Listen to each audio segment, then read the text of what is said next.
Assalamualaikum warahmatullahi wabarakatuh. Perkenalkan, saya Bai'ah Aini dengan nomor stambuk A11120023.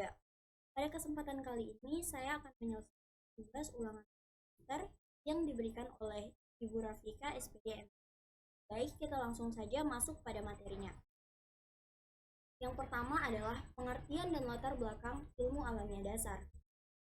Adapun beberapa ahli yang mengemukakan pengertian ilmu alamiah dasar antara lain Mazkur J. Justin.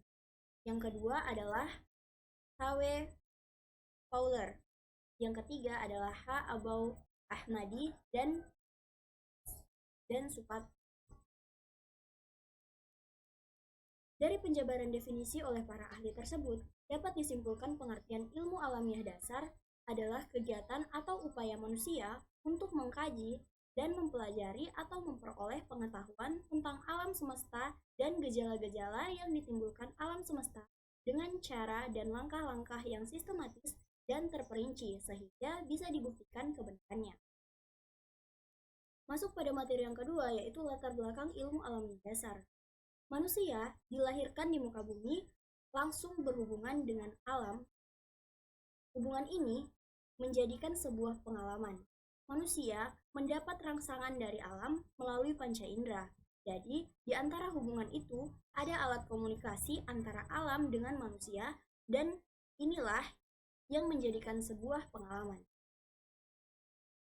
Materi berikutnya, alam pikiran manusia. Nah, apa itu manusia? Hakikat manusia. Manusia adalah makhluk hidup. Di dalam diri manusia terdapat apa-apa yang ada di dalam makhluk hidup lainnya yang bersifatnya khusus. Dia berkembang, bertambah besar, makan, istirahat, melahirkan, dan berkembang biak. Menjaga dan dapat membela dirinya, merasa kekurangan dan membutuhkan yang lain sehingga berupaya untuk memenuhinya. Manusia juga memiliki rasa kasih sayang, cinta, dan kebencian yang mana hal tersebut menciptakan dorongan dalam diri manusia untuk melakukan penguasaan rasa cinta itu dan memenuhi kebutuhannya. Sebagai akibat dari adanya potensi kehidupan yang terdapat di dalam dirinya, oleh karena itu manusia senantiasa berupaya mendapatkan apa yang sesuai kebutuhannya. Hal ini juga dialami oleh para makhluk hidup lainnya. Hanya saja manusia berbeda dengan makhluk hidup lainnya dalam hal kesempurnaan, tata cara memperoleh benda-benda pemuas kebutuhannya, dan juga tata cara untuk memuaskan kebutuhan tersebut. Ciri-ciri manusia, yang pertama adalah organ tubuh kompleks dan sangat khusus terutama otaknya.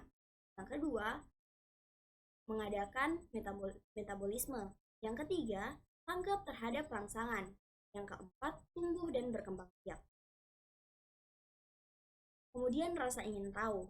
Rasa ingin tahu atau keingintahuan berupa sifat yang berkaitan dengan pemikiran ingin tahu seperti pembelajaran alam dan sekitarnya melalui proses pengamatan.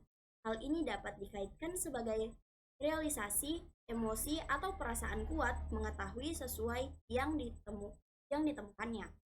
Rasa ingin tahu seperti ini tidak dimiliki oleh makhluk lain. Jelas kiranya bila rasa ingin tahu itu tidak dimiliki benda-benda tidak hidup seperti batu, tanah, api, angin, dan sebagainya.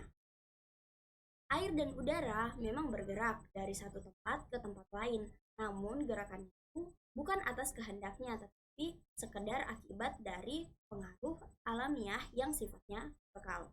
Manusia dengan rasa ingin tahunya yang besar selalu berusaha mencari keterangan tentang fenomena alam yang teramati. Untuk menjawab semua rasa ingin tahu manusia sering mereka-reka jawaban mereka sendiri. Pengetahuan seperti inilah yang disebut pseudoscience. Ilmu pengetahuan yang berkembang sesuai dengan zamannya dan sejalan dengan cara berpikir dan alat bantu yang ada pada saat itu. Cara memperoleh sains semu, pseudoscience, antara lain yaitu motos, yang kedua wahyu, yang ketiga otoritas dan tradisi, yang keempat prasangka, yang kelima intuisi, Yang keenam, penemuan atau kebetulan. Yang ketujuh, cara coba ralat. Berikutnya adalah perkembangan alam pikir manusia. Menurut Van Peuerson, ada 3 bentuk dalam pemikiran manusia. Ketiga alam pikiran itu antara lain, yang pertama adalah alam pikiran ontologis, yang kedua adalah alam pikiran mitos, yang ketiga adalah alam fungsional. Kemudian, tahap perkembangan alam pikiran manusia. Ada 4 tahap perkembangan alam pikiran manusia sampai lahirnya IPA. Yang pertama adalah mitos, yang kedua adalah penalaran deduktif, tahap rasionalisme. Yang ketiga adalah penalaran individu. Yang ketiga adalah penalaran induktif, tahap empirisme. Yang keempat adalah metode keilmuan atau ilmiah. Berikutnya, pembentukan sikap ilmiah. Yang pertama, memiliki rasa ingin tahu yang tinggi dan kemampuan belajar yang besar. Yang kedua, tidak dapat menerima kebenaran tanpa bukti. Yang ketiga adalah jujur.